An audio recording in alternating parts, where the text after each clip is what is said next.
Racism continues to be a major problem within the force. The words of Detective Sergeant Gurpal Virdi, who retired from the Metropolitan Police today after 30 years of service.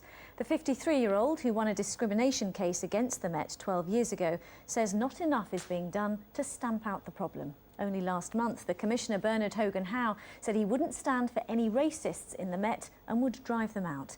Here's our Home Affairs correspondent, Guy Smith. Racism is still a major problem within Britain's largest police service. That's the conclusion of this man, Detective Sergeant Gurpal Virdi. This afternoon, his final day after 30 years with the Met, he handed in his warrant card. I think things are going backwards a bit. In what way?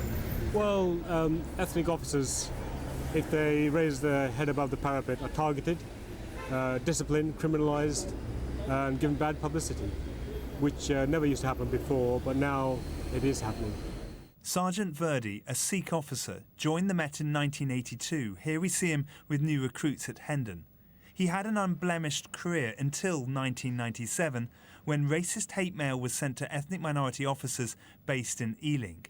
Sergeant Virdi was arrested and then sacked, but an employment tribunal later found him innocent and he was reinstated. He was awarded almost £250,000 in compensation. Claudia Webb is chair of one of the Met's influential independent advisory groups. She supports Sergeant Virdi's claim that strong leadership is needed to stamp out racism. A good leader, a great leader, needs to stand behind those officers that have come forward so courageously and be prepared to be quite prepared to look seriously at the issues, to protect those officers and to move the organisation forward.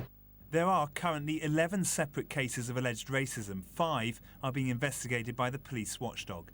Met Commissioner Bernard Hogan-Howe admits there's a problem and made his position clear last month to MPs. I condemn any racist in the Met, and I've said that I'm not going to stand for them being in the Met, and I'll drive them out. And guys, outside Scotland Yard now. That was the Commissioner last month. What is the Met saying tonight? Well, Riz, the Met has just sent me this statement saying that the Commissioner has made it very clear again there is no place for racism. The Met has taken immediate action when race-related complaints and internal conduct matters have been raised, including referring cases to the IPCC, the Independent Police Complaints Commission. It goes on, in a number of these, it was officers from both white and black and minority ethnic backgrounds who stood up and raised their concerns, which we took extremely seriously. Finally, we encourage all officers and staff to report any concerns. But Detective Sergeant Virdi's case highlights that if you don't get it right internally with your own staff, then how do you expect to build confidence and trust outside, i.e. with the public, to first encourage them to perhaps join an organisation like this, or indeed report or come forward with information after a crime occurs? Guy, thank you. Our Home Affairs correspondent, Guy Smith.